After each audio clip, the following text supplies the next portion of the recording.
दोस्तों, हमारे हिंदू धर्म में मंत्रों का हमारी पूजा पाठ में विशेष महत्व है, क्योंकि हम सभी जानते हैं कि अगर हमें ईश्वर के साथ जुड़ाव करना है, उनसे कुछ प्राप्त करना है, अपने जीवन में कुछ परिवर्तन लाना है, तो कोई ना कोई मंत्र का जाप हमें करना ही पड़ेगा। और मुझे सुनने वाले हर भक्त जो भी भगवान के साथ जुड़ा हुआ है, वो कोई ना कोई मंत्र का जाप ज़रूर करता है। लेकिन हम ये जानने के लिए उत्सुक भी रहते हैं कि हम जो मंत्र जाप कर रहे हैं, उस जाप का हमारे जीवन में, हमारे शरीर पर, हमारे मानसिक स्वास्थ्य पर क्या परिवर्तन हो रहा है। हम इसे जानने के लिए निरंतर कुछ ना कुछ खोज करते रहते हैं। तो दोस्तों, इस छोटे से वीडियो में आपको बताने जा रही हूँ कि अगर आप कोई भी मंत्र जाप कुछ समय से कर रहे हैं, तो आपके जीवन में क्या क्या परिवर्तन हुए होंगे, जिसे आपको समझना होगा। परिवर्तन दोस्तों बहुत सारे होते हैं, लेकिन हम समझ नहीं पाते। लेकिन आज जो मैं आपको लक्षण बता रही हूँ, अगर वो आपके अंदर हुए हैं मंत्र जाप के बाद, तो आप अपने आप को बहुत किस्मत वाला समझिए और आगे इसी तरीके से मंत्रों का जाप करते रहिए। अपने वीडियो को आगे बढ़ाऊं उससे पहले सभी हनुमान भक्तों को मेरा राम राम, और जो भी भक्त आज पहली बार हमारे साथ जुड़े हैं, उन सभी का स्वागत करती हूँ हमारी यूट्यूब फैमिली श्री हनुमंत साधना रहस्य पर। तो मंत्र ईश्वर तक पहुँचने का बहुत ही सरल साधन होता है, और मंत्रों के जाप करने से हमारे शरीर में एक अलग तरीके की ऊर्जा उत्पन्न होती है। तो मैं आपको आज बताने जा रही हूँ कि जब कोई मंत्र सिद्ध होने लगता है, तो लक्षण हम में उत्पन्न होते हैं। उनमें 3 प्रकार के दोस्तों लक्षण होते हैं। सबसे पहले बात करूँगी शारीरिक लक्षणों के विषय में, उसके बाद बात करूँगी मानसिक लक्षणों के विषय में, और फिर आध्यात्मिक लक्षणों के विषय में। सबसे पहले जब हम कोई मंत्र जपते हैं दोस्तों, तो हमारे शरीर में परिवर्तन होना शुरू हो जाता है।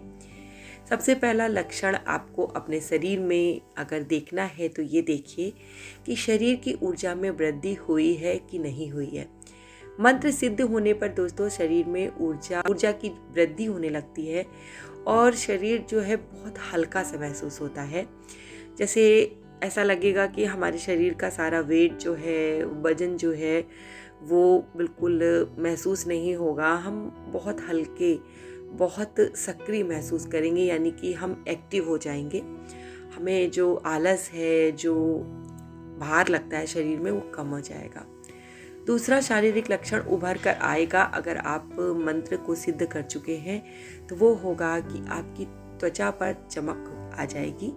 यानी कि मंत्र सिद्ध होने का सबसे पहला जो प्रभाव पड़ता है, वो आपके चेहरे पर ओज आता है, आपके चेहरे पर एक चमक आती है, आपके चेहरे पर एक ऐसा आकर्षण आ जाता है कि सामने वाला आपको देखकर मोहित हो जाता है।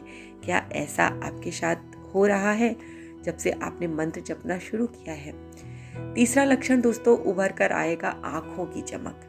दोस्तों, मंत्र सिद्ध होने पर आँखों में स्पष्ट रूप से चमक आपके आने लगेगी, और आपकी आँखें इतनी आकर्षक हो जाएंगी, इतनी सुंदर हो जाएंगी कि आपको लोग कहेंगे कि यार कुछ ना कुछ तो आप कर रहे हो, जिससे आपकी आंखों में कुछ अलग सा खिंचाव हो रहा है, कुछ अलग सी ऐसी बात हो रही है कि सामने वाला आपके प्रति अट्रैक्ट हो रहा है, आपको देखकर वो मोहित हो रहा है। दोस्तों, ये सारे लक्षण होते हैं जब कोई हम मंत्र जाप निरंतर करते हैं, उसके सिद्ध होने पर हमारे शरीर में स्थिरता आ जाती है। दोस्तों, हमारे शरीर का जो मतलब हमारा जो शरीर है वो स्थिर हो जाता है, संतुलन आ जाता है, और हमारे शरीर से रोग जो होते हैं वो धीरे धीरे कम होने लगते हैं। हमारे शरीर में जो आलस होता है वो कम होने लगता है। अब मैं बात करूंगी दोस्तों मानसिक लक्षणों के विषय में। जब भी हम कोई मंत्र जाप करते हैं, तो हमारे शरीर में शारीरिक लक्षणों के साथ साथ मानसिक लक्षण भी शुरू हो जाते हैं आना, यानी कि परिवर्तन होना शुरू हो जाता है। सबसे पहला जो मानसिक लक्षण हमें उभर कर आता है मंत्र सिद्ध होने पर, वो होता है मानसिक शांति। मंत्र सिद्ध होने पर दोस्तों मानसिक शांति आ जाती है, हमारी सोच में स्थिरता आ जाती है, हम भटकते नहीं है, यानी कि हमारा मन जो है वो स्थिर हो जाता है। ये नहीं चलता है कि हमारे दिमाग में फालतू की बातें नहीं चलती हैं, हम फालतू की टेंशन में नहीं रहते हैं। हमें उस ईश्वर के प्रति विश्वास उत्पन्न हो जाता है, हमें एक अच्छी सी सोच जो है हमारे अंदर उत्पन्न होने लगती है। दूसरी जो मानसिक लक्षण उभर कर आता है दोस्तों, वो होता है एकाग्रता में वृद्धि। क्या आपने जब से कोई मंत्र जपना शुरू किया है, आपको एकाग्रता जो है आपकी एक का एक बढ़ गई है। आप कुछ भी करते हैं, आपको कार्य में एकाग्रता हो जाती है। आपको कार्य करते समय वो कार्य बाद तक याद रहता है। आपने कुछ पढ़ा, वो आपको बाद तक याद रहता है। आपने कुछ किया, वो आपको याद रहता है कि आपने क्या कार्य किया था। ये सारे लक्षण उभर कर आते हैं एकाग्रता की वृद्धि होने के कारण। आत्मविश्वास में दोस्तों वृद्धि होती है जब हम कोई मंत्र का जाप करते हैं और वो मंत्र सिद्ध होने लगता है। हमारी मानसिक जो स्पष्टता होती है, सोच होती है, हम निर्णय लेने में बहुत तीव्र हो जाते हैं। और एक तरीके से दोस्तों समझ लीजिए कि किसी ने कुछ आपसे कहा और आपके मन में तुरंत उस प्रश्न का उत्तर आ गया। आपके मन में ये आ गया कि ये सच है या गलत है, या ये कार्य होगा या नहीं होगा। ये सारे मानसिक जो लक्षण हैं, ये मंत्र सिद्ध होने के बाद धीरे धीरे उभर कर आने लगते हैं। अब दोस्तों बात करूंगी आध्यात्मिक लक्षणों के विषय में। आध्यात्मिक लक्षण हमारे बॉडी में बहुत ज़्यादा प्रभाव डालते हैं जब हम मंत्र कोई जपते हैं लगातार।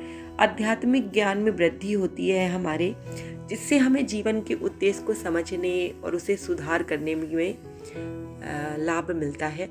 आत्म साक्षात्कार होता है, यानी कि हम खुद को जान पाते हैं। हमें पता होता है कि हम क्या हैं। हमारे अंदर से घमंड, हमारे अंदर से दूसरों के लिए जो निगेटिविटी है, हमारे मन में जो अलग तरीके की विचारधाराएं हैं वो खत्म हो जाती हैं। और हम अपने आप को रियल रूप में, यानी कि हमारी क्या कमियां हैं, क्या गुण हैं, क्या दोष हैं, हम किसी के साथ क्या अच्छा कर रहे हैं, क्या गलत कर रहे हैं, हमारे अंदर हमारा मन ये सब हमको बताने लगता है। हम कर तो देते हैं दोस्तों, लेकिन हमारा मन उसी समय हमें बताता है कि ये सही है या ये नहीं सही है, आपको इसमें ये सुधार करना चाहिए। इस तरीके की जब आपके अंदर वृद्धि होने लगे चीज़ों की, तो आप समझ लीजिए कि आपको मंत्र की सिद्धि हो गई है। दोस्तों मंत्र की सिद्धि होने से ईश्वर के साथ आपका डायरेक्ट जुड़ाव हो जाएगा, जिससे आपके जीवन में शांति आएगी और आपको संतुष्टि मिलने लगेगी। संतुष्टि इस जीवन का परम लक्ष्य है। अगर आपके अंदर संतुष्टि है तो आप समझ लीजिए कि आप ईश्वर के सच्चे बंदे हैं। क्योंकि बहुत कुछ होने के बाद भी अगर आप संतुष्ट नहीं हैं तो आप समझ लीजिए आपका जीवन निरर्थक है। और कुछ भी ना होने के बावजूद दुखी हैं, आप संतुष्ट हैं, आपके पास जो है आप उसी में अपने आप को बहुत लकी समझते हैं, खुश नसीब समझते हैं, ईश्वर का धन्यवाद करते हैं, तो आप समझ लीजिए कि आपका मंत्र जो है, आपकी पूजा जो है वो सिद्ध हो रही है। दोस्तों इस तरीके के परिवर्तन जब आपके बॉडी में होने लगते हैं तो आप समझ लीजिए कि आपका जो मंत्र आप जाप कर रहे हैं वो सिद्ध हो चुका है और आपको उस मंत्र में धीरे धीरे प्रगति करते रहना चाहिए और ईश्वर का धन्यवाद साथ में करना चाहिए, क्योंकि ईश्वर की वजह से ही आप इस मुकाम तक पहुँचे हैं कि आपको ईश्वर ने कुछ देने के लायक समझा है। वरना दोस्तों जीवन व्यतीत हो जाता है, लेकिन आप सब कुछ होते हुए भी कुछ पा नहीं पाते, और सब कुछ होते हुए कुछ ना पा पाना आपके जीवन की सबसे बड़ी कमी है। और कुछ ना होते हुए भी सब कुछ पा जाना आपके जीवन का सबसे बड़ा उद्देश्य होना चाहिए। दोस्तों आज का वीडियो यहीं समाप्त करती हूँ। अगर वीडियो पसंद आए तो आगे भी शेयर कीजिएगा और मैं बाबा से प्रार्थना करूँगी कि बाबा मेरे आप सभी भक्तों पर अपनी कृपा दृष्टि ऐसे ही बना के रखिए, उनके परिवार को, उनके बच्चों को सुख शांति दीजिए, संपत्ति दीजिए और वो लोग जो चाहते हैं उन्हें वो प्रदान कीजिए और अपनी कृपा दृष्टि ऐसे ही बना के रखिए। इसी के साथ दोस्तों जय श्री राम, जय बाबा की और हर हर महादेव।